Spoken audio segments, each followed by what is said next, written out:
आप सभी का ई परीक्षा नवोदय क्लासेस में स्वागत है। आप सभी जवाहर नवोदय विद्यालय प्रवेश परीक्षा कक्षा 6 की तैयारी कर रहे हैं और ई परीक्षा आपके नवोदय विद्यालय पढ़ने के सपने को पूरा करके और आपका 100% सिलेक्शन कराने के लिए मैथ्स की क्लासेस स्टार्ट की है, जिसमें आपको किसी भी टॉपिक को जीरो से लेकर एडवांस लेवल तक सिखाया जाएगा ताकि आपका एग्जाम में कोई भी क्वेश्चन गलत नहीं हो और आप उस टॉपिक को कंप्लीट सीख सको।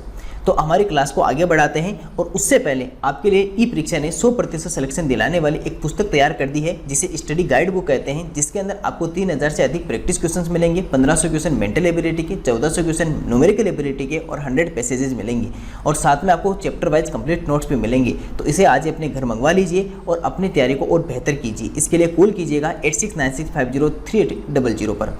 और क्लास को आगे बढ़ाने से पहले अगर आपने अभी तक ई परीक्षा नवोदय क्लासेस चैनल को सब्सक्राइब नहीं किया है तो इसे जरूर सब्सक्राइब कर लीजिएगा। इसके अलावा आपको एक सीक्रेट व्हाट्सएप ग्रुप बता देते हैं जहां पर PDFs, free PDF, notes, classes, बहुत कुछ कंटेंट भेजा जाता है। पूरी साल अच्छे से तैयारी करवा देना अपने बच्चे को। उसके लिए आपके बच्चे का नाम और स्टेट इस नंबर पे भेज देना 8696503800 पर। जितने भी लिंक आए उन सब लिंक्स को ज्वाइन कर लेना। ये ध्यान रखना, आपके बच्चे का नाम इस सीक्रेट व्हाट्सएप ग्रुप में ज्वाइन करने के लिए आपको भेजना होगा। हमारा चैप्टर चल रहा था नंबर सिस्टम और उसके हमने कुछ टॉपिक्स पे कंप्लीट कर लिए थे। लगभग हमारे टॉपिक्स कंप्लीट हो चुके हैं और आज की क्लास में हम जो नंबर सिस्टम से कुछ इंपॉर्टेंट फैक्ट्स जो हमें जानने जरूरी है। वैसे टॉपिक्स हमारे सारे कंप्लीट हो चुके हैं लेकिन इंपॉर्टेंट फैक्ट्स ये आपको भी जानने बहुत जरूरी है। कई बार इन इंपॉर्टेंट फैक्ट्स से भी क्वेश्चन पूछ लिया जाता है एग्जाम में, क्योंकि छोटे छोटे फैक्ट्स हैं। तो उम्मीद करते हैं कि छोटे छोटे फैक्ट्स है तो एग्जामिनर इनसे क्वेश्चन बनाने की कोशिश करेगा, क्योंकि आपका जो आप 5th क्लास के स्टूडेंट्स हो तो हो सकता है कि इन फैक्ट से भी क्वेश्चन बना दे वो। इसलिए आपको ये इंपॉर्टेंट फैक्ट्स आपको पढ़ाने जरूरी है। तो देखिए सर, सबसे पहला जो आपका इंपॉर्टेंट फैक्ट है उसकी ओर बढ़ते हैं और सबसे पहले इंपॉर्टेंट फैक्ट कौन सा लिखा हुआ है हमारे पास में सर? Properties of zero. सबसे पहले हम क्या पढ़ने वाले हैं? सबसे पहले हम प्रॉपर्टीज ऑफ जीरो पढ़ने वाले हैं। सबसे पहले हम प्रॉपर्टीज ऑफ जीरो देखने वाले हैं कि जीरो के लिए कौन कौन सी प्रॉपर्टीज होती हैं, यानी कि शून्य के क्या क्या गुण होते हैं। गुण का प्रॉपर्टी का मतलब कि शून्य किस तरह से काम करता है। किसी नंबर के साथ में अगर आप शून्य को लिखते हो या जीरो को लिखते हो तो जीरो उस नंबर के साथ में किस तरह से उसके साथ में बिहेव करेगा, उसके साथ में कैसे उसके साथ में रिलेशन बनाएगा, यही हमारा क्या है, प्रॉपर्टीज ऑफ जीरो है। बहुत इजी है, आप सबने बहुत बार इन सबको यूज किया है, लेकिन आज हम उसको थोड़ा सा डिटेल में लिख के पढ़ लेते हैं तो आपको ये याद रहेगा। आप सबने बहुत बार काम में लिया है जीरो को आपने बहुत सारे नंबर्स के साथ में यूज किया है, उनके साथ में रिलेशन बनाए, आप सबको पता है। लेकिन आज हम क्या करते हैं, उन्हीं बात को यहाँ पर वापस से रिवाइज कर लेते हैं, थोड़ा सा उसको एक डिटेल में एक्सप्लेन कर लेते हैं। ठीक है सर, प्रॉपर्टीज ऑफ जीरो, शून्य के गुण। पहला रूल क्या देखो, even if zero is added or subtracted to a number, the value of that number remains unchanged. मतलब क्या कहना चाह रहा है कि किसी संख्या में अगर शून्य को जोड़ दें या घटा दें तो उस संख्या का मान अपरिवर्तित रहता है। अपरिवर्तित का मतलब होता है कि उसमें कोई चेंज नहीं होता, नो चेंज, अनचेंज्ड। अनचेंज्ड का मतलब क्या होता है, अपरिवर्तित।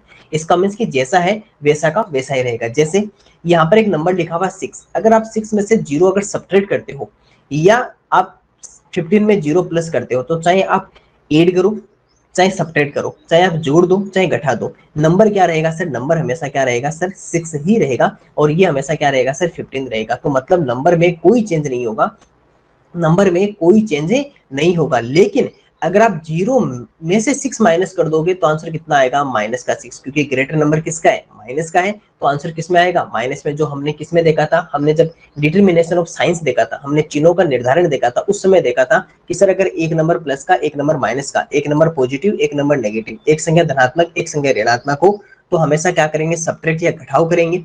लेकिन सर जो साइन लगाएंगे आंसर के आगे वो हमेशा किसका लगाएंगे? ग्रेटर नंबर का, बड़ी संख्या का। तो आपके साथ उसके साथ में इस प्रॉपर्टी के साथ में वो वाला रूल भी आपको वापस से रिवाइज करवा दिया, तो इसलिए यहाँ पर -6 आएगा। लेकिन सर अगर आपका 6 में से अगर किसी नंबर को सब्ट्रैक्ट कर रहे हो, किसी नंबर में से अगर 0 को सब्ट्रैक्ट कर रहे हो या किसी नंबर में अगर 0 को ऐड कर रहे हो, तो या तो किसी नंबर में से 0 को घटा रहे हो या किसी नंबर में शून्य को जोड़ रहे हो, तो हमेशा वो नंबर वैसा का वैसा रहेगा, उस नंबर में कोई भी चेंज नहीं होगा। तो एक तो रूल ये होता है, और ये रूल आप सबको पता था पहले से कि सर किसी नंबर में से 0 माइनस कर दो या 0 प्लस कर दो तो सेम रहेगा, कोई चेंज नहीं होगा। सेकंड क्या कह रहा है कि when A number is multiplied by 0, ये बहुत इंपॉर्टेंट है, multiplied by 0 the product is 0। अगर किसी संख्या में शून्य से अगर उसको गुणा कर दे तो शून्य क्या कहता है कि जो मुझसे टकराएगा उसको मिट्टी में मिला देंगे। तो ये क्या कहता है कि अगर मेरे से कोई भी नंबर मल्टीप्लाई होगा, अगर मेरे से कोई भी संख्या गुणा होगी, तो मैं उसको भी क्या बना दूंगा, जीरो बना दूंगा। तो ये सबको एक क्वेश्चन देके रखता है, वार्निंग देके रहता है। इस तरह से क्या करता है, एक वार्निंग का एक साइन बोर्ड लगा के रखता है कि कोई भी नंबर मेरे से मल्टीप्लाई नहीं हो, अगर मेरे से मल्टीप्लाई होगा तो मैं उस नंबर को भी क्या बना दूंगा, जीरो बना दूंगा। तो जो भी मेरे से मल्टीप्लाई होगा उस नंबर को हम जीरो बना देंगे। तो ये जीरो का रूल। तो जीरो के कितने रूल्स हो गए सर, 3 रूल्स हो गए। अगर किसी नंबर में से जीरो माइनस करेंगे तो नंबर सेम रहेगा, अगर किसी नंबर में जीरो प्लस करेंगे या जोड़ देंगे तो भी नंबर में नो चेंज रहेगा। अगर किसी नंबर से जीरो को मल्टीप्लाई कर देते हैं, अगर किसी संख्या में अगर जीरो से गुणा कर देते हैं, तो वो नंबर क्या हो जाता है, नंबर हमारा जीरो बन जाता है। नंबर क्या बन जाता है, जीरो बन जाता है। चलिए अब नंबर 3, ये एक थोड़ा सा इंपॉर्टेंट है, इसमें आपको थोड़ा सा समझना होगा। यहाँ जो लिखा वैसे ज्यादा टिपिकल नहीं है, समझ जाओगे मैं जब समझाऊंगा। थोड़ा सा इसमें क्या है कि आपने अभी तक आपने ये वाला काम किया नहीं कभी भी। मेरे जहां तक मेरे को उम्मीद है कि आपने ऐसे काम इसको कभी भी सोल्व नहीं किया, क्योंकि कभी भी इस टाइप के क्वेश्चंस आपके जो टेक्स्ट बुक होते हैं उनमें काम में नहीं आते हैं। लेकिन आपको ये याद रखना है, आपको क्या रखना है, ये याद रखना है। इसलिए मैं ये आपको बता रहा हूँ कि यहाँ पे क्या लिखा हुआ है। सुनना, बहुत अच्छे से सुनना, समझ में आ जाएगा। अगर आप अच्छे से सुनोगे तो एक ही बार में समझ में आ जाएगा। When a number is divided by zero, when a number is divided by zero, अगर किसी नंबर को जीरो से डिवाइड कर रहे हैं, the quotient is zero, तो क्वेश्चन क्या रहेगा, zero. while the operation of dividing a number by zero, अगर किसी नंबर को जीरो से डिवाइड कर रहे हैं, is meaningless। meaningless का मतलब होता है not defined, not डिफाइंड, यानी उसको हम कभी भी डिफाइंड नहीं कर सकते। और नॉट डिफाइंड को क्या कहते हैं मैथमेटिकल फॉर्म में, इसे कहते हैं सर इन्फिनाइट। क्या कहेंगे, इन्फिनाइट। मतलब क्वेश्चन क्या हो जाएगा हमारे पास में, क्वेश्चन हमारे पास में इन्फिनाइट रहेगा, मतलब उसको कभी भी नॉट डिफाइंड होगा। ये क्या लिखा हुआ है, इसका मतलब मीनिंगलेस है, because no such number exist so that the relation is not can be establish. मतलब ऐसा कोई भी नंबर नहीं है कि जीरो को, अगर ये भी समझाएंगे, किसी संख्या से शून्य को भाग देने पर, अगर किसी संख्या से आप शून्य को भाग दे रहे हो तो भागफल हमेशा शून्य होता है, जबकि शून्य से किसी संख्या को भाग देने की संख्या अर्थहीन होती है, यानी कि उसका कोई मीनिंग नहीं होता है। अब देखो सर ये कैसे हुआ, यहाँ सुनना। दो आपके पास में फैक्ट देखे हुए, एक कि सर किसी नंबर में जैसे 20 है, 20 जीरो में, पहले पहले इधर से बनाते हैं। जो कि मान लीजिए जी जीरो है, जीरो में आपने 20 का डिवाइड किया, मतलब क्या लिखोगे, 0.20 लिखोगे। और अगर इस तरह से लिखे तो इधर क्या लिखेंगे सर, बीच में जीरो लिखे, इधर 20 रखेंगे और इधर लिखेंगे। अगर आपके पास में ऐसा कभी भी रिलेशन हो, ध्यान रखना, अगर आपके पास में ऐसा कहीं भी लिखा आ जाए कि किसी नंबर में, जीरो में अगर किसी नंबर से डिवाइड कर रहे हो, किसी नंबर में अगर आप किसी जीरो को किसी नंबर से डिवाइडेड कर रहे हो, ठीक है, तो वो हमेशा क्या रहेगा, इन्फिनाइट रहेगा। शायद मेरे को लगता है यहाँ इसने गलती कर दिया, यहाँ इसने गलती कर दिया, ये नहीं होता और मेरे हिसाब से नहीं, ठीक है। तो ये क्या आ जाएगा सर, जीरो आ जाएगा। ठीक है, अगर आप जीरो में किसी नंबर से डिवाइड कर रहे हो, अगर किसी संख्या से शून्य को भाग करने पर भागफल हमेशा क्या रहता है, शून्य रहता है। अगर आप किसी नंबर से अगर आप जीरो में डिवाइड कर रहे हो तो हमेशा आंसर क्या आएगा, जीरो आएगा। लेकिन अगर आपका यही चेंज होता था कि 20/0 हो जाता, जीरो यहाँ लिखते, 20 यहाँ लिखते, और यहाँ, अब एक बात बताओ कि क्या 20 में किसी जीरो का डिवाइड कर सकते हैं? अगर मैं 20 में किसी जीरो का डिवाइड करूंगा तो कैसे आंसर आएगा, कैसे आंसर निकल सकता, कभी नहीं निकल सकता। एक्चुअल में देखो डिवाइड जो होता है ना, एक्चुअल में अभी मैं आपको देखो एक डिवाइड की और अच्छे से आपको ओपन करके बताता हूँ। जो रियल में आपके पास में जो डिवाइड होता है वो होता क्या है, डिवाइड होता क्या है सर, डिवाइड का कैसे पता करते हैं कि ये डिवाइड आपका करेक्ट है या इनकरेक्ट है। तो इस बात का देखो मैं यहाँ से आपको बताता हूँ कि देखो डिवाइड एक्चुअल में क्या होता है। और आप सबको वैसे पता है, जो आपने डिविडेंड क्यूसेंट वो देखा था ना, भाज्य बराबर भाज्य गुणा भागफल प्लस सेल्सफल, dividend is equal to division multiply quotient upon plus remainder, हम उसी का ही यहाँ पर यूज करेंगे। कैसे, जैसे मान लो कि एक आपको दूसरा एग्जांपल सिखाता हूँ, आज के बाद में इस बात को ध्यान रखना, कई बार आपके बहुत काम में आएगा ये, आगे की क्लासेस में भी खूब काम में आएगा। अगर मान लो मैंने 10 में 5 का डिवाइड किया तो आंसर कितना आया, 2 आएगा। कितना आएगा, 2। अब एक बात बताओ, क्या इस 5 को 2 से मल्टीप्लाई करूँ तो क्या 10 नहीं आएगा आपके पास में, आएगा ना। अगर मैं इस 5 को 2 से मल्टीप्लाई कर दूं तो आंसर कितना आया, 10। इसका मतलब ये तो आपके पास में क्या था, डिवीजर, ये आपके पास में क्या था, डिवीजर, या जिसे क्या कहते हैं, भाजक कहते हैं। और ये आपके पास में क्या हो गया, क्यूसेंट, जिसे क्या कहते हैं, भागफल। तो जैसे इन दोनों को मल्टीप्लाई किया तो ये नंबर बनेगा ना, बनेगा। इसी तरह जैसे अगर हम जीरो की बात करें तो 0/20, अगर जीरो में 20 का डिवाइड करेंगे तो आंसर कितना आ रहा है, जीरो। तो इन दोनों के ऊपर मल्टीप्लाई करो, कितना रहेगा सर 0 मल्टीप्लाई 20, कितना रहेगा 0, क्योंकि 0 क्या कहता है कि अगर मेरे से कोई भी नंबर मल्टीप्लाई होगा तो क्या बनेगा 0 बनेगा। इसका मतलब ये आंसर आ सकता है ना, ठीक है। लेकिन अगर मान लो मैंने ये लिखा 20/0, तो अब एक बात बताओ कि यहाँ पर कौन सा ऐसा नंबर लिखूं, मैं इस जगह कौन सा ऐसा नंबर लिखूं कि मैं इसको जैसे 0 से मल्टीप्लाई करूं तो 0 से मल्टीप्लाई करने पर 20 आ जाएगा, क्या आ सकता है क्या? आप कहोगे सर अगर जीरो की प्रॉपर्टी का यूज करें, जीरो का जो रूल क्या कहता है, जीरो कहता है कि मेरे से अगर कोई भी नंबर मल्टीप्लाई हो जाएगा तो इसको क्या बना दूंगा, जीरो बना दूंगा। जब ये जीरो बना देगा तो 20 कहां से लेके आओगे? अब अगर जीरो अगर किसी नंबर से मल्टीप्लाई होगा, अगर जीरो को किसी संख्या से गुणा करेंगे तो नंबर तो कितना बनना चाहिए, जीरो बनना चाहिए। तो वो जीरो से मल्टीप्लाई करके 20 बनने की पॉसिबिलिटी है कहीं भी? सर ये तो पॉसिबिलिटी नहीं है, कभी पॉसिबल नहीं है कि जीरो को किसी नंबर से मल्टीप्लाई करके आप 20 बना सकते हो, 50 बना सकते हो, 80 बना सकते हो, 70 बना सकते हो, कभी नहीं बनेगा। क्यों? क्योंकि जीरो से अगर कोई भी नंबर अगर मल्टीप्लाई होगी, कोई भी संख्या, तो हमेशा क्या बनेगी, वो जीरो ही बनेगी। तो क्या एक बात बताओ कि पॉसिबल है कोई नंबर बन सकता? नहीं सर, ऐसा कभी पॉसिबल नहीं है कि जीरो से अगर किसी नंबर को मल्टीप्लाई करके आप जीरो बना सकते हो। तो इसका मतलब कि ये एक क्या है, ये एक मीनिंगलेस है, ये वैल्यू क्या है, ये मीनिंगलेस है। या फिर हम इसे कह सकते हैं कि सर इसका मतलब इन्फिनाइट आएगा, अनंत यहाँ पर लिख सकते हैं, इन्फिनाइट या अनंत लिख सकते हैं। इसका मतलब ये मीनिंगलेस है, नॉट डिफाइंड है, इसका कोई अर्थ नहीं है कि अगर आपको किसी नंबर में जीरो का डिवाइड कर दो। तो याद रखना, आज के बाद में दो आपको मेथड बता देता हूँ। अगर आप जीरो में किसी नंबर का, चाहे 20 हो, चाहे 50 हो, चाहे 80 हो, किसी भी नंबर का डिवाइड कर लो जीरो के अंदर, तो आपका हमेशा आंसर क्या रहेगा, जीरो रहेगा, अगर आप जीरो में डिवाइड कर रहे हो। लेकिन अगर किसी नंबर को अगर जीरो से डिवाइड कर रहे हो, if number is divided by zero, अगर किसी संख्या को जीरो से भाग दे रहे हो, तो हमेशा वो क्या रहेगा, वो अर्थहीन रहेगा, वो मीनिंगलेस रहेगा। वो क्या रहेगा, अर्थहीन या मीनिंगलेस रहेगा, इस बात का ध्यान रखना।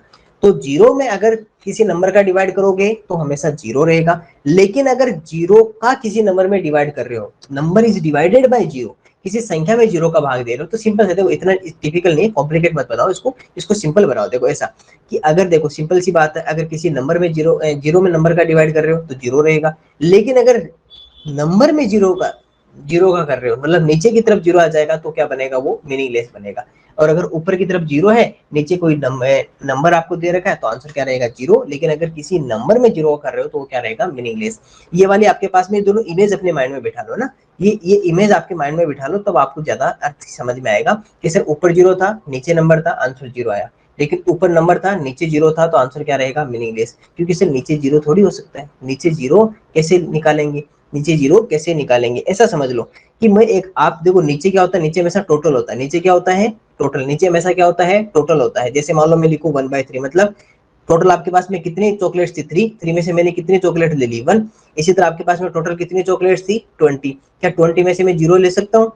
ये सर ले लो, कोई बड़ी बात नहीं, हमारे पास रह जाएगी 20। आपके पास में कितनी चॉकलेट्स है, जीरो। अब मैं कहूँ लाओ मेरे को 20 चॉकलेट्स दो, आप कहोगे सर ये तो आप मीनिंगलेस बात कर रहे हो, ये आप अर्थहीन बात कर रहे हो, ऐसा नहीं, पॉसिबल ही नहीं है, हमारे पास चॉकलेट ही नहीं है और आप हमको कह रहे हो 20 चॉकलेट दो, ऐसा कैसे पॉसिबल है? ये एक मीनिंगलेस बात है, ये क्या है, मीनिंगलेस, ये अर्थहीन है, ये एकदम से गलत बात है। ऐसा नहीं हो सकता कि हमारे पास जीरो चॉकलेट है, आप हमसे 20 चॉकलेट्स ले सकते हो, नहीं, हमारे पास 20 चॉकलेट्स है, तब आप हमसे जीरो चॉकलेट ले लो, तब आपको हम कुछ नहीं देंगे। लेकिन हमारे पास जीरो, फिर आप 20 चॉकलेट्स ले रहे हो, ये मीनिंगलेस है। ये क्या है, मीनिंगलेस। तो आज के बाद में इसको इस तरह से याद कर लो, अब आप कभी नहीं बोलोगे। नीचे हमेशा क्या रहता है, टोटल। तो ऐसे याद रखना, कोई भी आपको जैसे नंबर दे दे तो आप ये समझना कि नीचे हमारा टोटल रहता है, यानी हमारे पास चॉकलेट थी, सर हम कितनी ले रहे, तो आपको पता चल जाएगा कि ये मीनिंगलेस है या एक, आपके पास में इसका आंसर आएगा।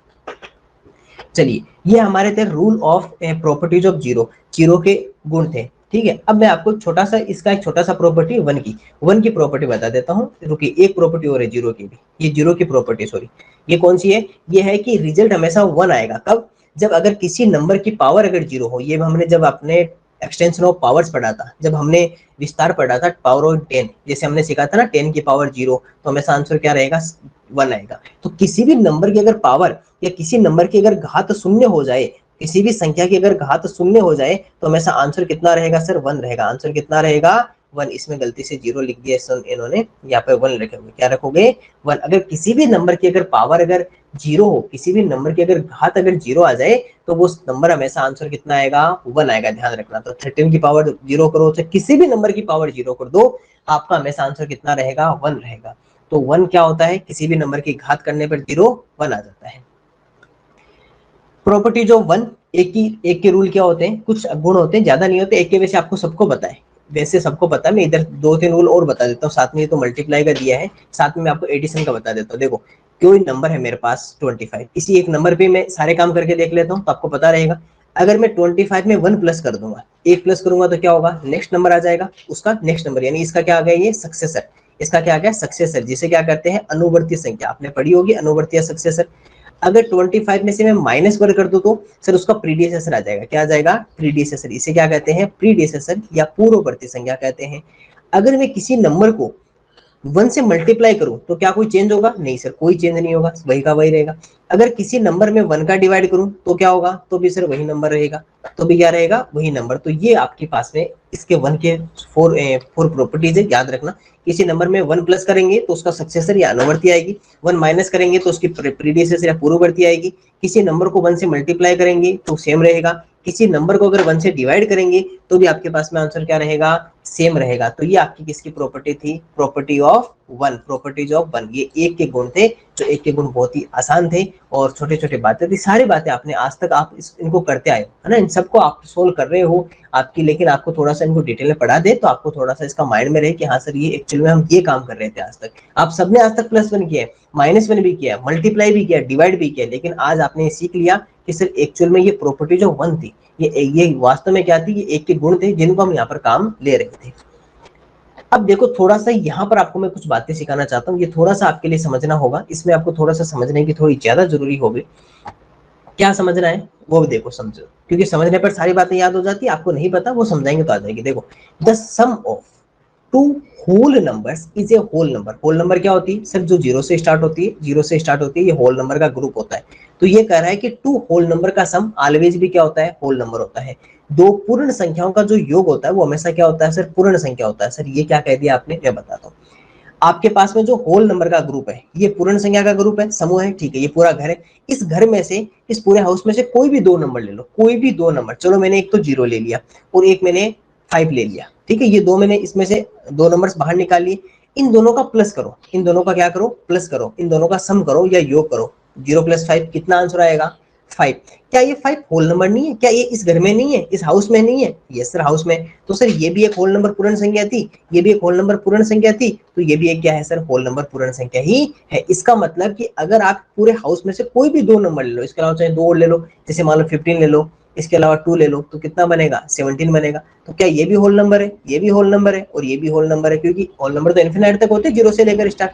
तो सर अगर कोई भी आप 2 होल नंबर ले लो, यानी कि अगर पूर्ण संख्याओं के घर में से या होल नंबर्स के हाउस में से अगर कोई 2 नंबर को बाहर लेके आ रहे हो, ठीक है, लेके आ गए, उन दोनों का अगर आप आपस में सम कर रहे हो या उन दोनों का योग कर रहे हो, तो हमेशा वो नंबर, वो क्या रहेगा, हमेशा वो हमेशा क्या रहेगा, ऑलवेज भी होल नंबर, वो भी क्या रहेगा सर, एक पूर्ण संख्या ही रहेगा। तो ये यहाँ से ये हमें समझाना चाह रहा है कि अगर आप होल नंबर के हाउस में से किन्हीं 2 को बाहर बुला रहे हो, जैसे आपने कहा 15 बाहर आ जाइए, ठीक है, इधर से 3 बाहर आ जाइए, दोनों बाहर आ गए, फिर उनको कहा चलो आप दोनों प्लस, तो उन्होंने कहा हम प्लस होके 18 बनाएंगे, तो आपने देखा कि 18, वो फिर 18 अंदर से कहेगा कि मैं तो इसी हाउस में हूं, तो आप इसका मतलब कि आपने क्या देखा कि सर जब हम 2 होल नंबर को बाहर बुलाए हाउस में से, उन दोनों को प्लस किया, तो आंसर जो आ रहा है वो भी उसी हाउस में ही था, उसी हाउस में ही था। तो मतलब ये कहना चाहता है कि होल नंबर्स का जो सम होता है या पूर्ण संख्याओं का योग करने पर हमेशा आपको आंसर भी क्या मिलेगा, होल नंबर ही मिलेगा। मान लो कई बार आपके साथ सेंटेंस आ जाए, है ना, और सेंटेंस में ऐसा ब्लैंक दे दे, आगे ऐसा ब्लैंक दे दे, है ना, एग्जाम में कि पूर्ण संख्या हो, तो आपको क्या ध्यान रखना है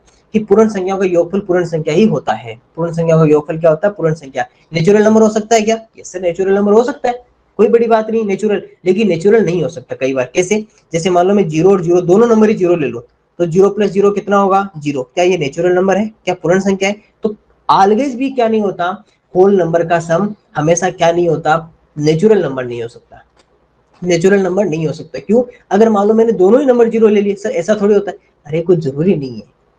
होल नंबर आप एक ही नंबर को 2 टाइम्स भी प्लस कर सकते हो, 3 टाइम्स कर सकते हो, 4 टाइम्स कर सकते हो, जितनी बार चाहो। अब मान लो मैंने दोनों नंबर ही 0 बुला लिया अंदर से, 2 3 4 जो भी मैंने बुला लिया, सारे 0 को ही बुला लिया, 0 के, अरे अंदर बहुत सारे रूप होते हैं उनके, सबको बुला लिया, कितना आंसर आएगा, 0। तो क्या ये थोड़ी कर सकता हूँ कि अगर होल नंबर्स का मैं सम करूं या योग करूं तो वो नेचुरल नंबर बनेगा, ऑलवेज नहीं सर।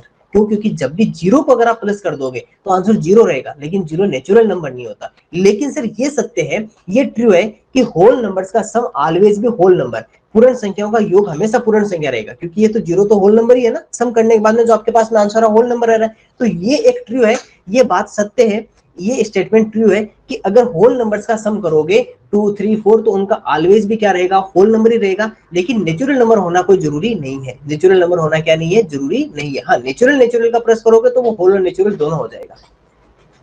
चलिए इसके बाद में नेक्स्ट, यहाँ पे आपको दो, आपको यहाँ पे एक तो ये आपको याद रखनी है, ये कौन सी प्रॉपर्टी है, कम्यूटेटिव प्रॉपर्टी। क्या है? कम्यूटेटिव प्रॉपर्टी, क्रम विनिमयता, क्रम विनिमयता या कम्यूटेटिव प्रॉपर्टी।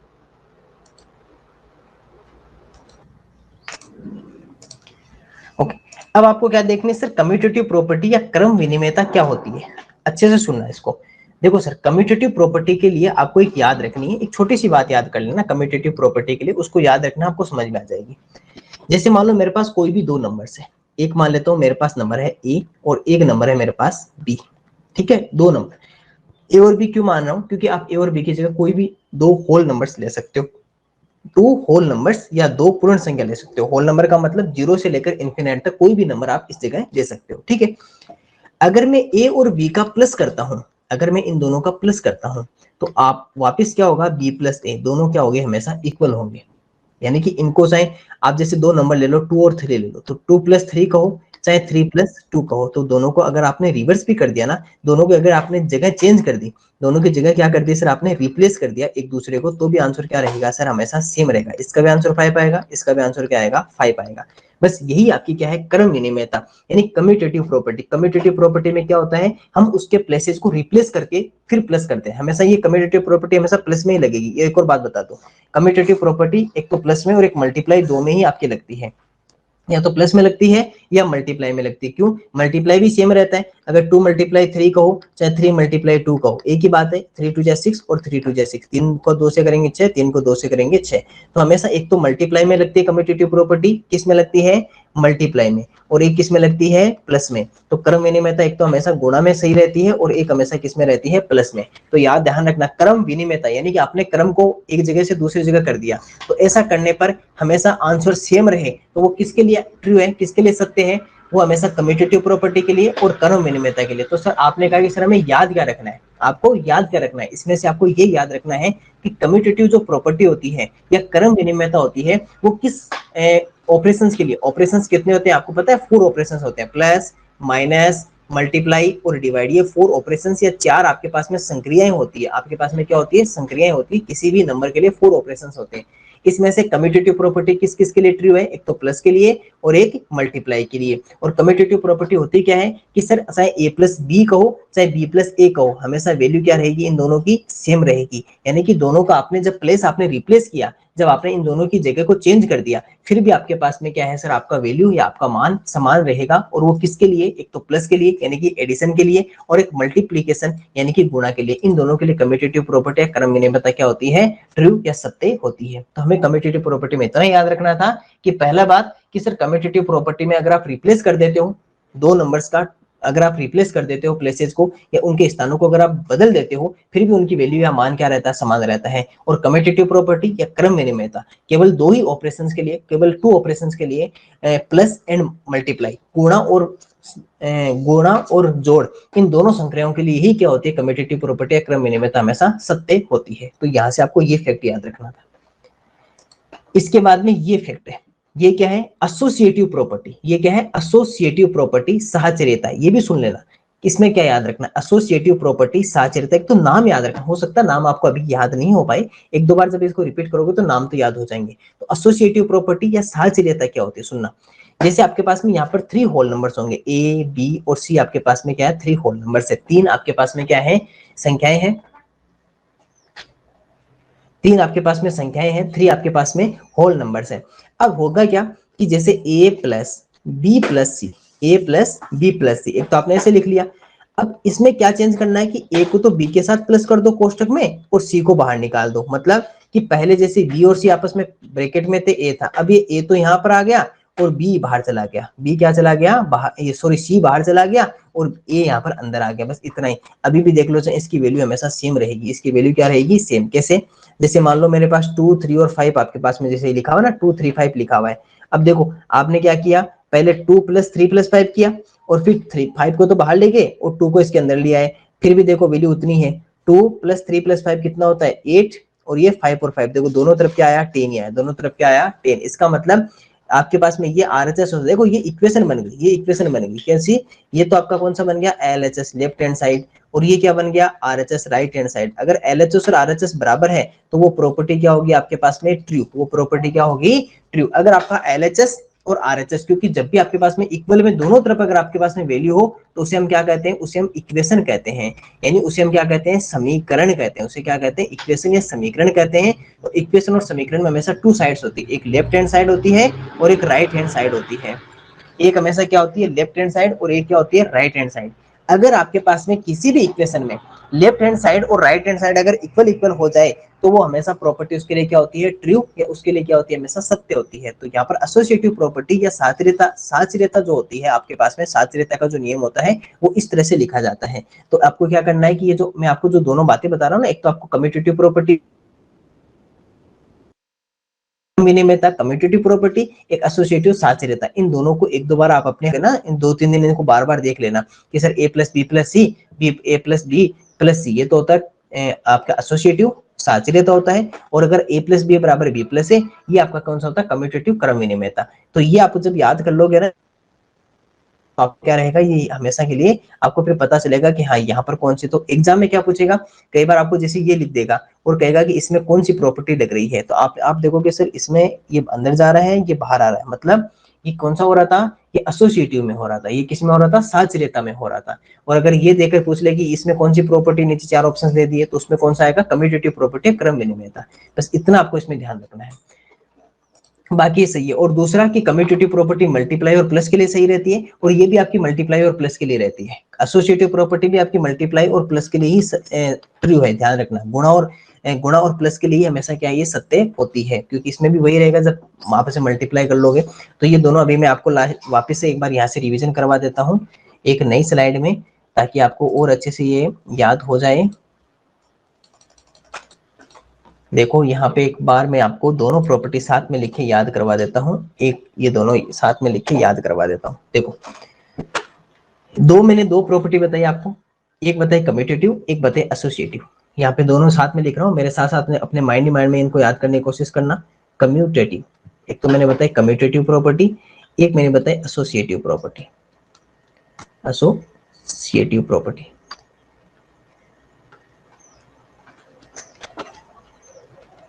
ठीक है, कम्यूटेटिव को कहते हैं सर क्रम विनिमयता, हिंदी में याद करना कोई जरूरी नहीं, जो क्रम विनिमयता जो हिंदी मीडियम के वही हिंदी में याद कर ले। और एसोसिएटिव को कहते हैं सर साहचर्यता। अब देखो सर इन दोनों के लिए आपको क्या याद रखना है, इसमें तो क्या होता है, क्रम विनिमयता में A + B = B + A, ये आपका हो जाएगा। और एसोसिएटिव या साहचर्यता में क्या हो जाएगा, A + ब्रैकेट में B + C, और फिर क्या हो जाएगा, A तो B के साथ में ब्रैकेट में चला जाएगा और प्लस C जो है वो बाहर आ जाएगा। बस आपको इतना ही ध्यान रखना है। और इसके साथ में एक बात ये याद कर लेना कि कम्यूटेटिव तो मल्टीप्लाई के लिए होती है, और एसोसिएटिव भी किसके लिए होती है, प्लस और मल्टीप्लाई, यानी कि जोड़ और गुणा के लिए ट्रू होती है, ये इनके लिए सत्य होती है। बस इतना आप याद कर लेना, इससे आप समझ जाओगे कि A + B = B + A तो कम्यूटेटिव क्रम विनिमयता है, A + B + C और A + B + C, तो ये क्या हो गई, ये आपकी एसोसिएटिव साचर्यता होती है। इसका आप स्क्रीनशॉट लेते हो, इसको स्क्रीनशॉट ले लो। ये बस इतना आपकी नोटबुक में किसी पेज में लिख के चिपका लेना, अपनी दीवार पे जहां पढ़ते हो, उससे आपको 2-3 बार देखोगे तो याद हो जाएगा। इसका स्क्रीनशॉट ले लो, जिससे आपको ये फिर एक पेज में लिख लेना। बस आपको इतना याद करना है इसके अंदर।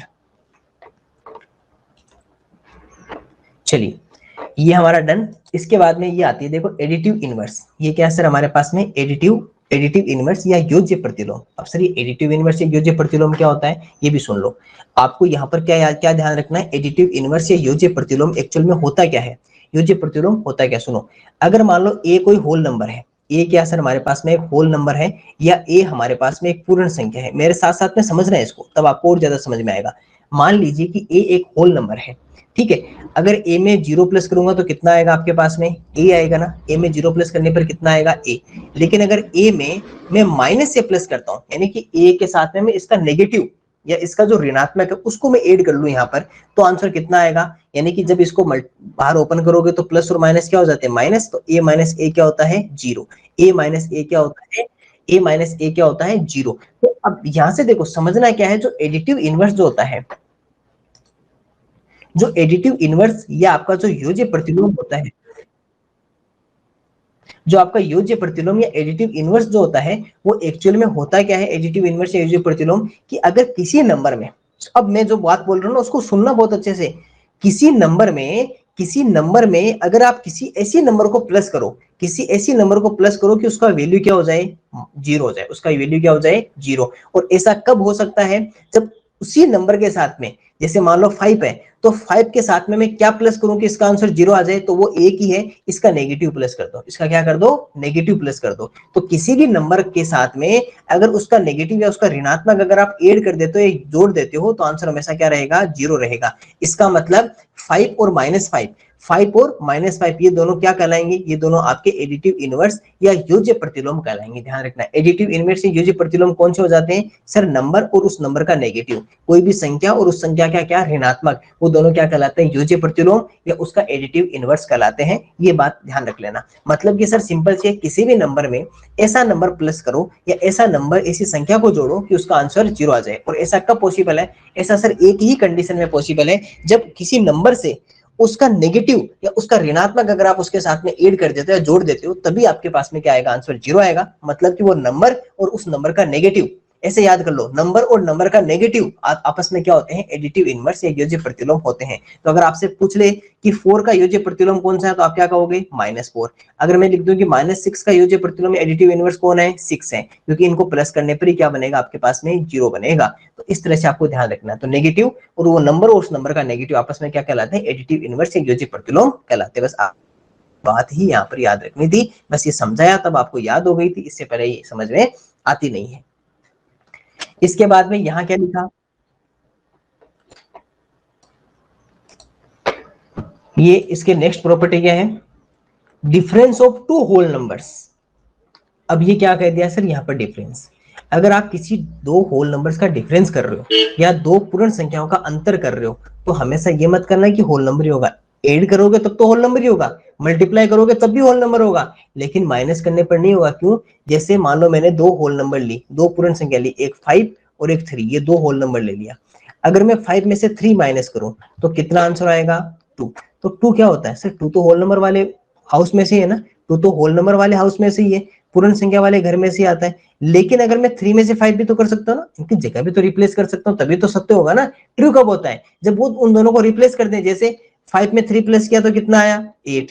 इसी तरह 3 में 5 प्लस किया तो कितना आया, 8। अब देखो इधर भी क्या आ रहा है, होल नंबर, इधर भी क्या आ रहा है, होल नंबर, इसका मतलब ये ट्रू है। लेकिन एक बात बताओ, ऑलवेज भी क्या रहेगा, होल नंबर रहेगा। लेकिन यहाँ पर जैसे रिप्लेस किया तो आपने क्या देखा सर, इस बार 2 तो हो जाएगा, लेकिन ग्रेटर नंबर माइनस की है, बड़ी संख्या माइनस की, तो आंसर -2 आएगा।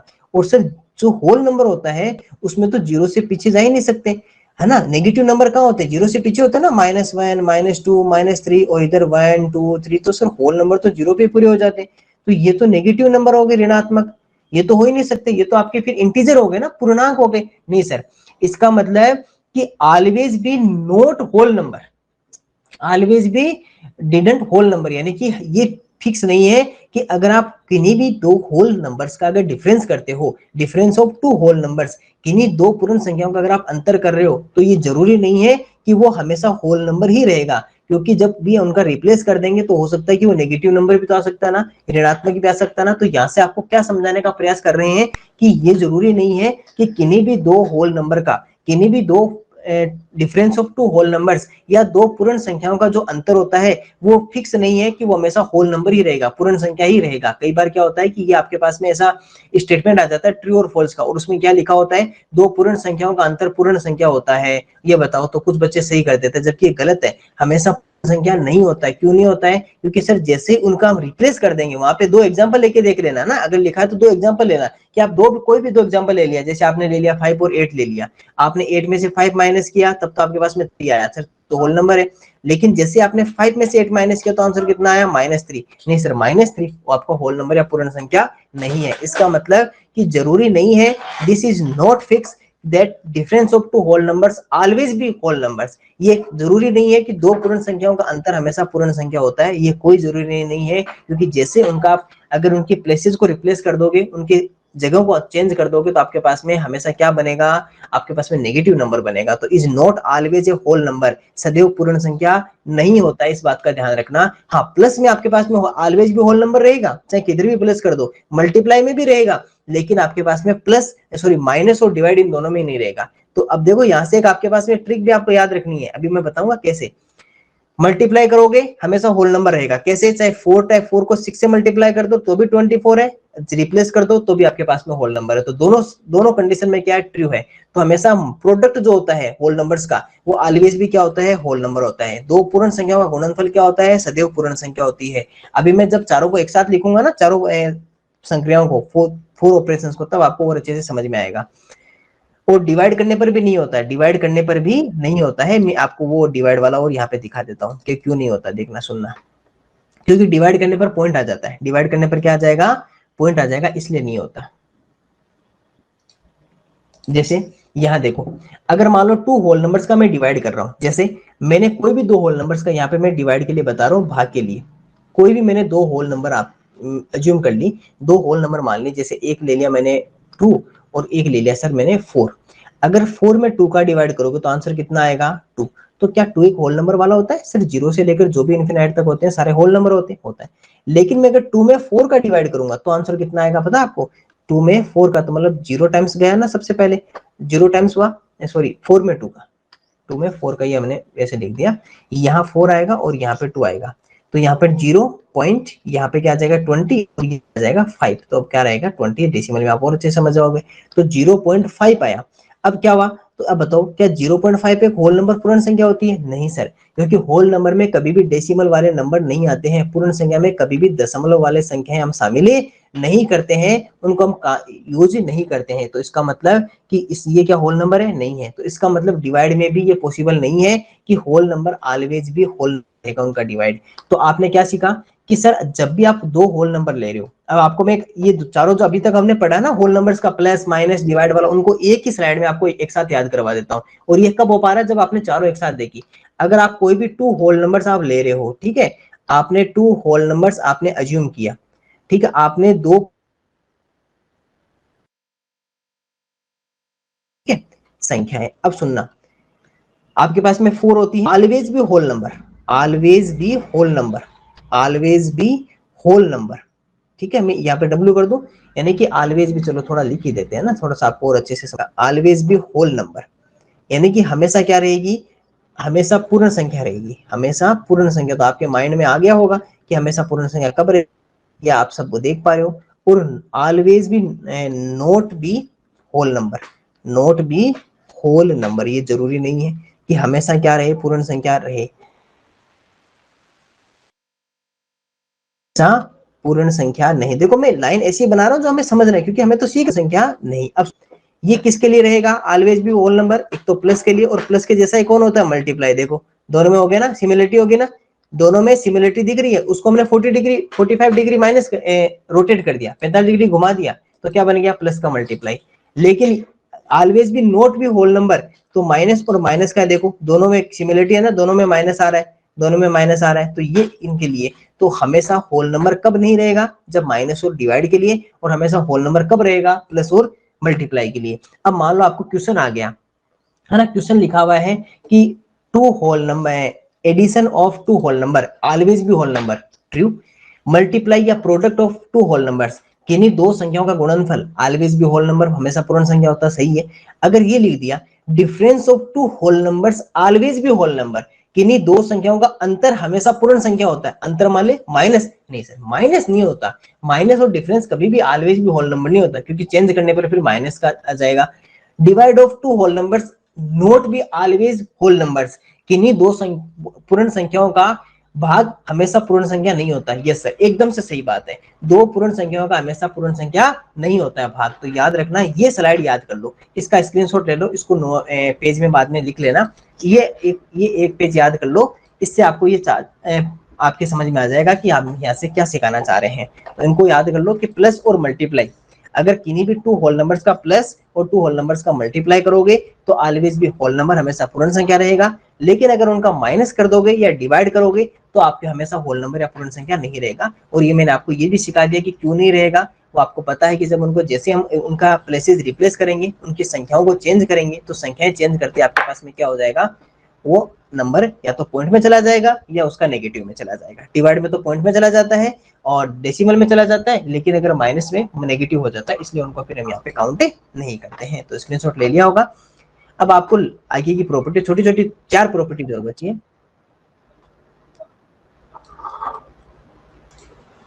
चलिए, अब जो आपके पास में है सर, यहाँ से आपको 2 छोटे छोटे पॉइंट याद करने हैं।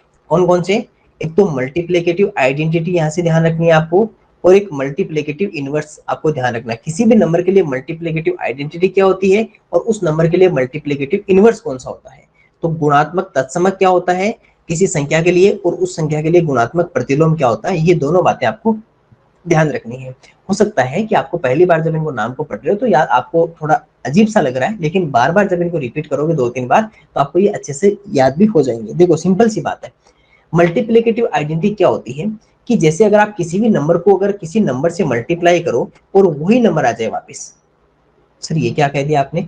किसी संख्या को मैं किसी ऐसे नंबर से मल्टीप्लाई करूं कि वापस वही नंबर आ जाए। सर उसके लिए तो केवल और केवल एक है, ओनली वन रहता है कि किसी नंबर को 1 से मल्टीप्लाई करने पर ही क्या सर बनता है, वही नंबर बनता है। किसी भी संख्या को केवल 1 से ही गुणा करने पर क्या बनेगी सर, वही संख्या वापस आएगी। तो इसके अलावा कोई भी ऐसा नंबर नहीं है 1 के अलावा कि उसको मल्टीप्लाई करो किसी नंबर से और वापस आपके पास में वही नंबर आंसर मिले। कब मिलेगा? जब 1 से मल्टीप्लाई करेंगे। इसीलिए 1 क्या होता है, 1 हमेशा मल्टीप्लिकेटिव आइडेंटिटी यानी गुणात्मक तत्समक। तत्समक का मतलब क्या होता है पता है? हमेशा वही नंबर वापस बनाओ। आइडेंटिटी का मतलब क्या होता है? वापस से वही नंबर बनाओ। चाहे माइनस करो, अगर मैं कहूं कि माइनस में इसके लिए कौन सी आइडेंटिटी हो जाएगी तो क्या कहोगे सर? 0। प्लस के लिए कौन सा हो जाएगा? 0। प्लस के लिए भी क्या है? 0। लेकिन सर मल्टीप्लिकेटिव आइडेंटिटी या गुणात्मक तत्समक, अगर आपसे पूछे कि गुणा के लिए कौन सा तत्समक, गुणात्मक का मतलब गुणा, और गुणा के लिए तत्समक कौन सा होता है? 1। क्योंकि सर किसी भी मल्टीप्लिकेटिव आइडेंटिटी अगर मल्टीप्लाई करोगे किसी नंबर को और वापस से आपको वही नंबर अगर बनाना है तो उसके लिए सर एक ही मेथड है कि उसको 1 से मल्टीप्लाई कर दो। उसको किससे मल्टीप्लाई कर दो? 1 से। इसलिए मल्टीप्लिकेटिव आइडेंटिटी किसी भी नंबर के लिए क्या होती है? 1। किसी भी संख्या के लिए गुणात्मक तत्समक कितना होता है? 1। इस बात को याद रखना, क्योंकि एग्जाम में आपको सीधा क्वेश्चन पूछेगा कि किसी भी संख्या के लिए मल्टीप्लिकेटिव आइडेंटिटी इज, तो नीचे ऑप्शन होंगे 1 2 3 0, तो आपको किस पे टिक करना है? 1 पे। किसी भी संख्या के लिए गुणात्मक तत्समक होता है 1। कितना होता है? 1। ये याद रखना। इसके अलावा मल्टीप्लिकेटिव इनवर्स, मल्टीप्लिकेटिव इनवर्स, अगर मान लो मैं किसी नंबर को मल्टीप्लाई करूं, मेरे को 1 1 मिले, क्या मिले? 1 मिले। यानी कि किसी भी नंबर को मैं मल्टीप्लाई करूं ऐसे नंबर से कि मुझे वापस आंसर 1 रहे, मेरे पास क्या रहे? 1। तो सर सिंपल सी बात है, 1 अपॉन ए से मल्टीप्लाई कर दो। ए से ए क्या हो जाएगा? डिवाइड हो जाएगा, क्योंकि ऊपर मल्टीप्लाई में बताया था ना कल कि अगर ए मल्टीप्लाई 1 और अपन 1 हो जाएगा, आपस में मल्टीप्लाई होगा तो ए से क्या हो जाएगा? डिवाइड हो जाएगा। तो हमेशा 1 अपॉन ए से हमें क्या करना पड़ेगा सर? उसे मल्टीप्लाई या उसे गुणा करना पड़ेगा, तब आपके पास में नंबर क्या रहेगा सर? हमेशा 1 रहेगा। तो किसी भी नंबर का जो इनवर्स मल्टीप्लिकेटिव इनवर्स होता है वो 1 अपॉन ए रहता है। जैसे अगर यहाँ पे जो 3 है, यहाँ पे कितना लिखा हुआ है? 3 लिखा हुआ है, तो 3 के लिए उसका मल्टीप्लिकेटिव इनवर्स या गुणात्मक प्रतिलोम क्या है? वो 1/3 है। कितना है सर? 3 के लिए 1/3 है, 25 के लिए 1/25, 25 के लिए 1/25 है, 3 के लिए 1/3 है। तो ये क्या होगा? प्रतिलोम। तो यहाँ से मैं आपको एक छोटी सी बात यहाँ से सीधी सीधी बता देता हूँ। यहाँ से मल्टीप्लाई वाले में भी आपको मैं एक बात बताता हूँ कि आपको कैसे याद करना है ना। पहले हम पढ़ते हैं, फिर उसका मैं जल्दी याद करने की आपको ट्रिक बताता हूँ। देखो, आपने यहाँ से 2 पॉइंट पढ़े। एक तो कौन सा पढ़ा? मल्टीप्लिकेटिव। दोनों हमने मल्टीप्लाई के लिए पढ़े ना, तो मल्टीप्लिकेटिव दोनों एक साथ लिख देता हूँ। एक तो आपने देखा सर मल्टीप्लिकेटिव कौन सा देखा? आइडेंटिटी। अपने माइंड में 7 साल चलाना, तो आइडेंटिटी अपने माइंड में सोच लो कौन सा रहेगा। एक आपने देखा सर मल्टीप्लिकेटिव इनवर्स। एक क्या देखा? इनवर्स देखा। तो आपने क्या देखा सर? गुणात्मक, यानी कि मल्टीप्लिकेटिव मतलब गुणात्मक। एक तो आपने देखा सर गुणात्मक तत्समक। क्या देखा सर? गुणात्मक तत्समक। थोड़ा सा वर्ड थोड़ा सा टिपिकल है, याद हो जाएगा। गुणात्मक तत्समक। और एक आपने क्या देखा सर? गुणात्मक प्रतिलोम देखा। अब देखो सर, आइडेंटिटी क्या होती है? हमेशा 1 किसी भी नंबर के लिए। इनवर्स क्या होता है? 1 अपॉन ए। मान लो कि नंबर क्या था? ए। इसी तरह गुणात्मक संख्या ए थी तो तत्समक तो कितना होता है, एक। किसी भी संख्या के लिए उसका गुणात्मक तत्समक एक होता है, लेकिन गुणात्मक प्रतिलोम क्या होता है सर, 1/a, यानी उस नंबर को 1 में लिख देंगे। क्यों? क्योंकि अगर a को 1 से मल्टीप्लाई करेंगे तो कितना रहेगा 1, और अगर a को 1 मल्टीप्लाई करेंगे तो कितना आएगा 1। तो आंसर हमेशा 1 आना चाहिए, तब तो इनवर्स निकालना है, और a आए सेम वही नंबर आए तो क्या निकालनी है, आइडेंटिटी फाइंड आउट करनी है। ऐसे सर a को 1 से गुणा करेंगे तो आंसर कितना आएगा a, तब तो ये तत्समक हो गया, और अगर a को 1/a से गुणा करेंगे तो आंसर रहेगा 1। तो उस समय क्या हो गया, ये हमारे पास में प्रतिलोम है। स्क्रीनशॉट ले लीजिए इस पेज का। आपको केवल इस पूरे में इतना ही याद रखना है कि मल्टीप्लिकेटिव आइडेंटिटी ऑलवेज बी 1 और multiplicative inverse is equal to 1/a। गुणात्मक तत्समक 1 रहेगा और गुणात्मक प्रतिलोम कितना रहेगा, 1/a रहेगा। तो इसका आप स्क्रीनशॉट ले लीजिए और इसको फिर अपने नोटबुक पे नोट कर लीजिए। जितने मैं बता रहा हूँ ना स्क्रीनशॉट, उन्हीं को एक पेज में लिखना और उसको फिर दीवार पे पेस्ट कर देना, दीवार पे चिपका देना, ताकि आप जैसे ही अपने स्टडी रूम से बाहर आओ जाओ तो उस समय आपको वो बार बार दिखे, तो आपको याद होते रहे। जो जो मैं बोल रहा हूँ केवल उन्हीं का स्क्रीनशॉट लेके उसी टाइप से लिखना, जैसा मैंने इस तरह से लिखा ना, ये इसे कहते हैं माइंड मैप कहते हैं। इसे क्या कहते हैं, माइंड मैप कहते हैं। इस तरह से इसी तरह से शॉर्ट बना के लिखना है, वैसे पूरी लाइन नहीं लिखनी है। लाइन लिखने से क्या होता है, लाइन तो पढ़ने के लिए केवल नोट्स के लिए बुक बनाने के लिए होती है, लेकिन जल्दी याद करने के लिए क्या बनाना होता है, किसी भी ऐसी चीज का माइंड में बना लो, उसको डायग्राम में कन्वर्ट कर दो। जैसे मैंने कन्वर्ट कर दिया तो गुणात्मक तत्समक आप जैसे 2-3 बार रिपीट कर दोगे, 3-4 दिन, जैसे गुणात्मक तत्समक 1 और गुणात्मक प्रतिलोम 1/a, multiplicative identity 1, multiplicative inverse is equal to 1/a। तो आपको ये याद हो जाएंगे। तो याद करने की भी मैं ट्रिक बता रहा हूँ, क्योंकि उसको सीधा याद करना पड़ेगा। आपके वहां पर सीधा स्टेटमेंट लिखा आएगा, number multiplicative identity of a number is equal to 1 is true, yes true.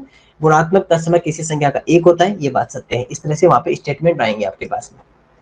चलो इसका बताते हैं, ये यहाँ पर क्या लिखा है इसको भी सुन लो। देखो सर, किसी भी नंबर को, ये तो वही है जो अभी हम पढ़ के आए, the result of dividing a whole number by another whole number is not necessarily a whole number. यानी कि किसी भी नंबर में, जैसे ये अपन देखा था ना पॉइंट वाला, किसी भी संख्या को अन्य दूसरी पूर्ण संख्या से भाग देने पर परिणाम हमेशा जरूरी नहीं जीरो होता, हमेशा पूर्ण संख्या ही हो, क्योंकि कई बार क्या आ जाएगा, कई बार आपके पास में पॉइंट की नंबर भी आ जाएगी। तो ये प्रॉपर्टी हम पहले से देख के आ गए कि माइनस और डिवाइड के लिए हमेशा ये आवश्यक जरूरी नहीं है कि ऑलवेज भी वो क्या हो, होल नंबर हो, लेकिन प्लस और मल्टीप्लाई, जोड़ और गुणा के लिए हमेशा क्या होता है सर, वो हमेशा फिक्स होता है कि वो हमेशा क्या रहेगा, वहां पर पूर्ण संख्या या होल नंबर रहेगा। ये हमने वो वहां पे देख ली थी प्रॉपर्टी को, तो इसको प्रॉपर्टी को यहाँ पर देखना नहीं है।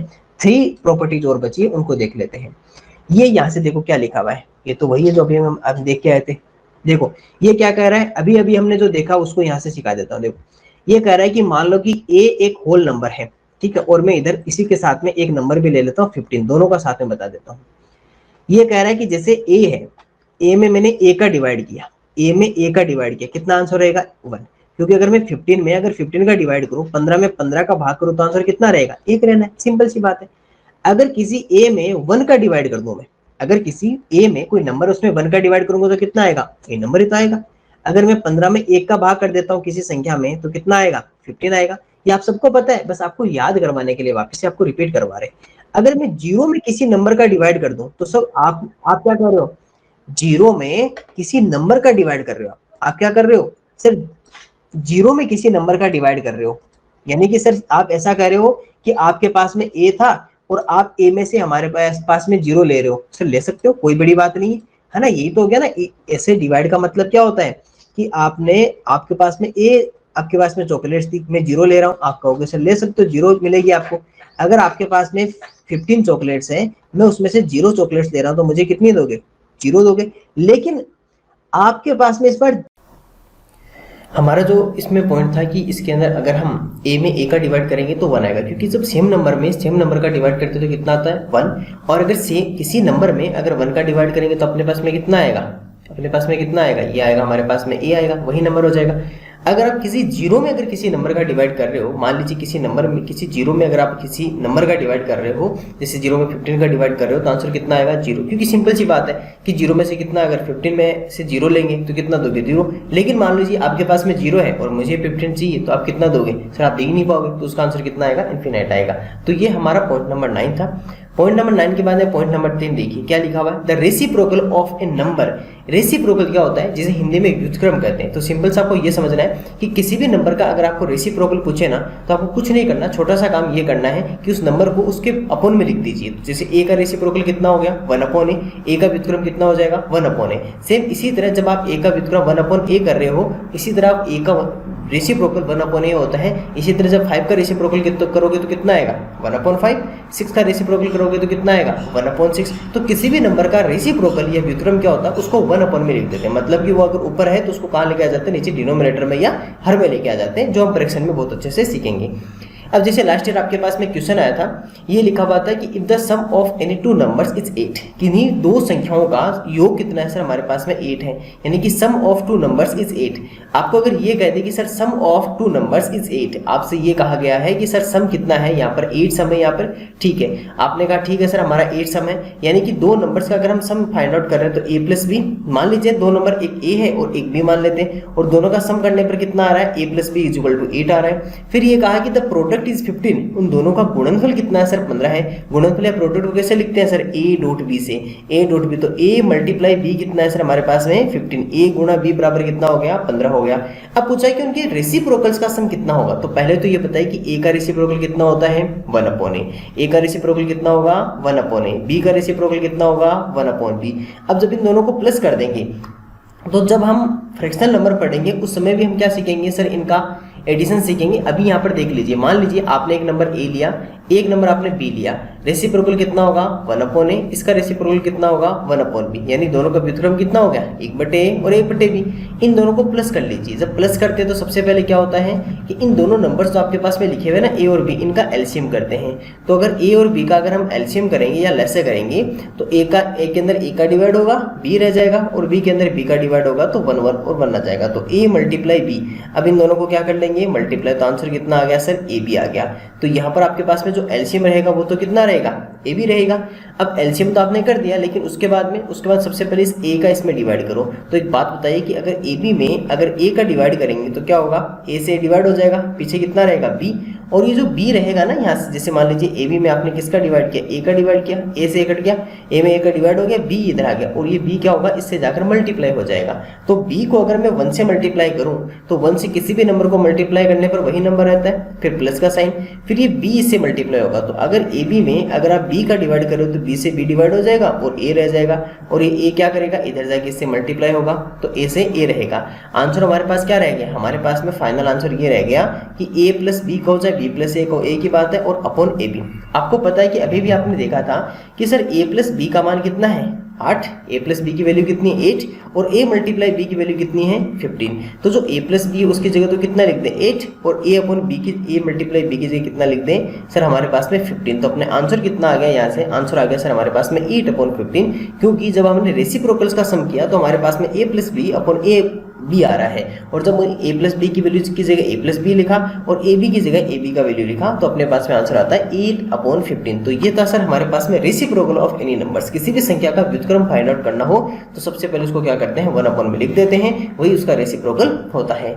चलिए नेक्स्ट टॉपिक की ओर बढ़ते हैं। नेक्स्ट टॉपिक का आइडेंटिटी एलिमेंट। अगर आपको किसी भी नंबर का आइडेंटिटी एलिमेंट अगर फाइंड आउट करना हो, जिसे हिंदी में इकाई तत्व है या जिसे तत्समक भी कहा जाता है, तो आइडेंटिटी एलिमेंट या जिसे इकाई तत्व या तत्समक कहा जाता है, तो उसके लिए सबसे पहले क्या करना होगा सर, जैसे मान लीजिए आपको प्लस का फाइंड आउट करना है। इसके अंदर दो तरीके से आइडेंटिटी एलिमेंट होते हैं, एक तो हमारे पास में प्लस का करते हैं और एक हम मल्टीप्लाई का करते हैं आइडेंटिटी एलिमेंट। एक तो हम प्लस का फाइंड आउट करते हैं और एक हम किसका फाइंड आउट करते हैं सर, मल्टीप्लाई का। मान लीजिए आइडेंटिटी एलिमेंट का मतलब क्या होता है, जैसे मान लो मेरे पास एक नंबर है 4, है ना, इसमें मैं कितना प्लस करूं कि अपने पास में आंसर वापस 4 ही आ जाए, तो ये होता है सर आइडेंटिटी एलिमेंट। ये वाला फिर आपका आइडेंटिटी एलिमेंट या तत्समक कहलाएगा। इसी तरह मान लीजिए 4 है, 4 से मैं किसको मल्टीप्लाई करूं कि मेरे पास वापस कितना आ जाएगा, वापस हमारे पास में 4 ही आ जाएगा, वापस हमारे पास में कितना आ जाएगा, 4 ही आ जाएगा। अब देखिए सर, अगर आप एक बात बताइए 4 में कितना प्लस करूं सर, 0 प्लस कर सकते हो, इसके अलावा अगर कुछ भी प्लस कर दिया तो वैल्यू चेंज हो जाएगी, और मल्टीप्लाई में केवल सर 1 मल्टीप्लाई कर सकते हो, तभी आपके पास में सेम वही नंबर रहेगा।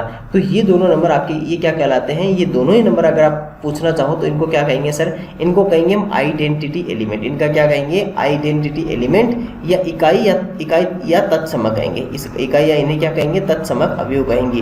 हाँ, अब आपको ये ध्यान रखना है कि सर जब हम यहाँ पर अगर हम प्लस की बात कर रहे हैं एडिशन की, तो एडिशन के लिए तो हमारा कौन सा रहता है, अगर हम बात करें सर एडिशन या फिर योग के लिए अगर आइडेंटिटी एलिमेंट आपसे पूछा जाए तो कितना कहोगे सर 1। और अगर आपसे मैं मल्टीप्लीकेशन या फिर गुणा की अगर बात करें, हम गुणनफल की मल्टीप्लीकेशन या सर गुणनफल की अगर बात करें और उसमें आइडेंटिटी एलिमेंट पूछे तो आप कितना बताओगे सर 0। तो ये हमारे दोनों आइडेंटिटी एलिमेंट रहते हैं 1 एंड 0, 1 फॉर एडिशन या योग के लिए और 0 किसके लिए रहता है सर मल्टीप्लीकेशन या गुणनफल के लिए इकाई तत्समक रहता है। तो ये हमारे नंबर सिस्टम के टोटल हमारे लास्ट टॉपिक था, ये हमारा आइडेंटिटी एलिमेंट। और इस तरह हमने टोटल 15 क्लासेज में हमने नंबर सिस्टम को बहुत अच्छे से कवर किया, बहुत डीपली कवर किया। अगर आपने अच्छे से 15 क्लासेज कंप्लीट कर ली है तो 100% मान लिया आपका नंबर सिस्टम का क्वेश्चन गलत नहीं हो सकता किसी भी तरह से, क्योंकि आपने बहुत अच्छे से इस क्वेश्चन को, इस चैप्टर को समझा है। और अब इसके जो क्वेश्चंस हैं वो आप हमारी बुक से सोल्व कर लीजिएगा और उसके बाद में अगर आपके पास बुक नहीं है तो बुक मंगवा लीजिएगा। आपको बताया हुआ जैसे स्टार्टिंग में बताया था 8696503000 पर कॉल करके आप मंगवा सकते हैं और उसको भी सोल्व कीजिएगा। उसका भी आपको बहुत जल्द उसका भी सोल्यूशन हमारे यूट्यूब चैनल पर मिलने वाला है, जिससे आप डेली का डेली क्वेश्चन सोल्व करके उनका भी आंसर पता कर लीजिए। तो हमने क्या देखा, प्रॉपर्टीज ऑफ जीरो के बारे में सीखा सबसे पहले। उसके बाद हमने देखा कि सर जीरो में अगर किसी नंबर का डिवाइड करेंगे तो आंसर जीरो रहेगा, लेकिन अगर किसी नंबर में जीरो का डिवाइड करेंगे तो आंसर कितना रहेगा, इनफिनाइट रहेगा। इसके अलावा हमने और क्या देखा कि सर शून्य की अगर किसी नंबर की पावर है तो आंसर हमेशा कितना आएगा, 1 आएगा। 1 को किसी नंबर से मल्टीप्लाई करो तो कोई चेंज नहीं है। हाँ, 1 प्लस करने पर सक्सीडिंग हो जाते हैं, अनुवर्ती संख्या आ जाती है, लेकिन 1 माइनस करने पर हमारे पास में क्या आ जाती है सर, प्रीसीडिंग या पूर्ववर्ती संख्या आ जाती है। अगर यहाँ पर बात करें होल नंबर में कुछ भी प्लस करो तो सर हमेशा होल नंबर ही रहेगा, है ना। होल नंबर में कितना भी प्लस करो तो आपस में होल नंबर से ही निकल कर आएगा। इसके अलावा सर होल नंबर में एक कम्यूटेटिव प्रॉपर्टी या क्रम विनिमयता का ये सत्य होता है, क्योंकि जब इसका अगर आप ऑर्डर चेंज भी कर दोगे तो भी प्लस के लिए सेम ही आंसर रहेगा।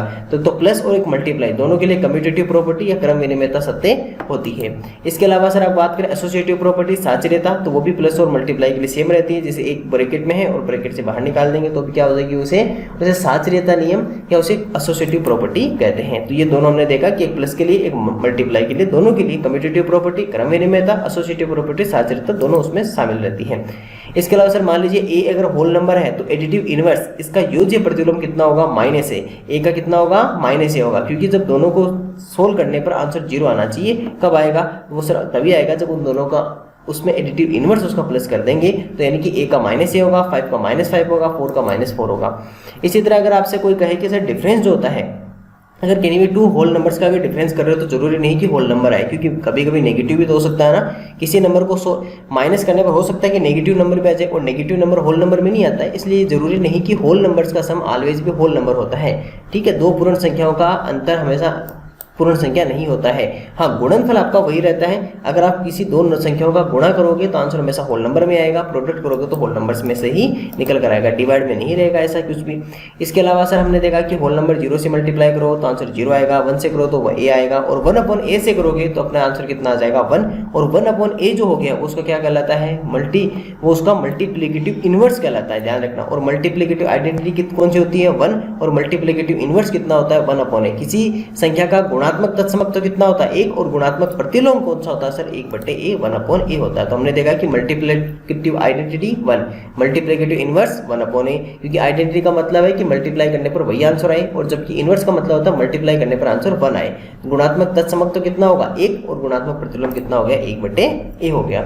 इसके अलावा सर किसी भी नंबर में अगर आप डिवाइड करते हो तो जरूरी नहीं कि होल नंबर ही, कभी कभी हो सकता है कि पॉइंट के नंबर भी आ सकता है, तो होल नंबर नहीं होता है। तो होल नंबर कब आता है, केवल मल्टीप्लाई और एडिशन में, माइनस और डिवाइड में होल नंबर आना जरूरी नहीं है। ये हमने देखा था कि अगर किसी नंबर को किसी नंबर से डिवाइड करें तो 1 आएगा, 1 से डिवाइड करेंगे तो वही नंबर आएगा, 0 में डिवाइड करेंगे तो 0 आएगा, लेकिन 0 का डिवाइड करेंगे तो इनफिनाइट आ जाएगा। ये रेसिप्रोकल देखा कि ए का रेसिप्रोकल कितना होता है, 1/a होता है। ठीक है, और इसके बाद में हमने देखा था कि आइडेंटिटी एलिमेंट देखा, इकाई तत्व या तत्समक, तो प्लस के लिए, एडिशन के लिए 0, एंड मल्टीप्लिकेटिव के लिए कितना होता है, 1 होता है।